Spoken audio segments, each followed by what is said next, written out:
With the Elden Ring DLC on the horizon, a lot of players are returning to the lands between or visiting them for the first time. Souls games are known for their brutal difficulty, and they require players to get good in order to progress and eventually beat the game. Getting good can take the form of memorizing a boss's moveset, getting a sick new weapon or spell, or engaging in some jolly cooperation to defeat the game's various bosses. There are hundreds of different spells, weapons, and items in Elden Ring that sometimes have some hidden mechanics tied to them.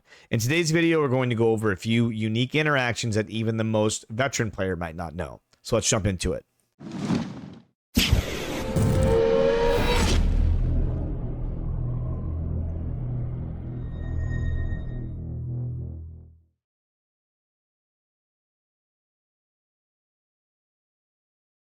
If you're a veteran of Elden Ring, you probably know how to guard counter. If you're new to the game, you might not know, but it's pretty simple. All you do is block an attack with your shield, and then press attack immediately afterwards, and you will perform an attack that does incredibly high poise damage and drops most enemies, allowing you to perform a critical attack on them.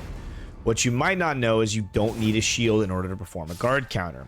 Shields make the most sense as they have the highest damage mitigation, but if you're a colossal weapon user, this is definitely a tool you should add to your tool belt. The reason this works is because a lot of colossal weapons have very high physical damage mitigation. Not 100% like most shields, but weapons like the Grafted Blade Greatsword or the Guts Greatsword have 80 and 84% physical guard respectively. This allows you to two-hand the weapon and block with it, take a fraction of the damage, and still be able to perform a guard counter.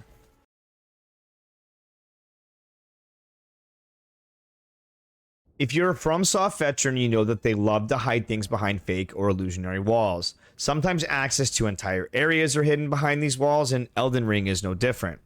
Most people know that you can hit or roll to reveal these walls, but did you know there's a way to reveal all hidden walls in a wide area with a click of just one button? If you happen to purchase Margit Shackle from Patches or found Mohg Shackle in the Leyndell sewers, you can use this item to turn off all traps and reveal all hidden walls.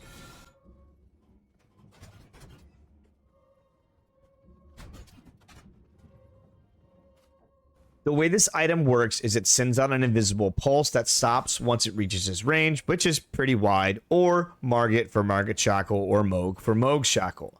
Since you're using this item in an area where neither of these bosses are present, it will go to its full range, quote unquote, hitting anything in its path.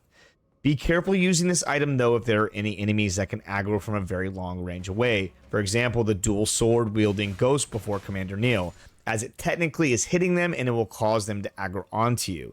Pretty sure this one might be a bug or an unintended effect, but it's been in the game since launch, and FromSoft has yet to nerf it or remove it.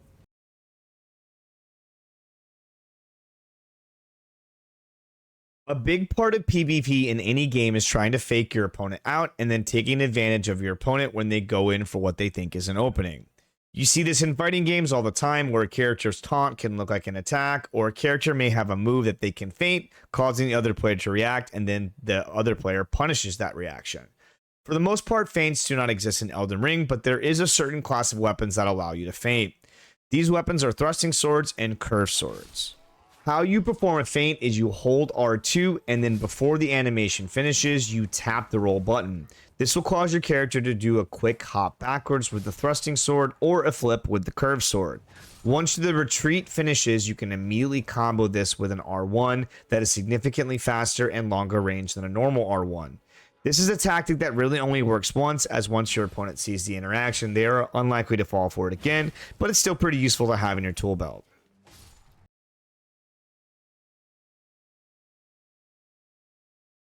If you've been playing from software games as long as I have, you probably already know this one, but I've seen a lot of veteran players that aren't aware of this or have simply just forgot that it existed in the game, and that is quick access to items in your inventory.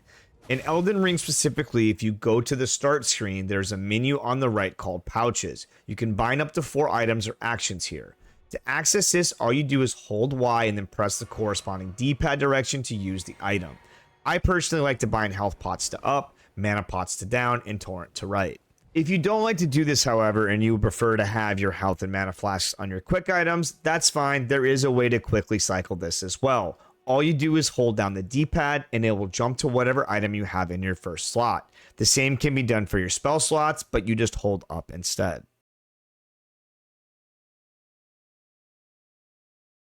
The last one is a 2-for-1 as they both involve Torrent.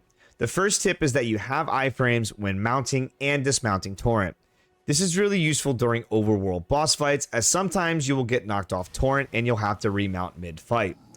Dismounting is not as relevant, but I guess you could just flex if you wanted to. It does look pretty cool though. And lastly, everyone is familiar with the horse launchers or spirit springs, which launch you and Torrent high into the air. What you might not know though is that you can travel down onto these springs just the same as going up and take no fall damage. This can allow you to get quicker access to a lot of areas that would be pretty time consuming to walk the long way around. Well, that's pretty much it. If you guys enjoyed the video, please consider liking and subscribing, as it does really help with the YouTube algorithm. I upload at least once a week on various gaming topics, and I'm super excited for the DLC and can't wait to play. Let me know in the comments section what builds you guys are bringing into the DLC, as I would love to see what everyone is working with. Till next time, have a great day/night. See ya.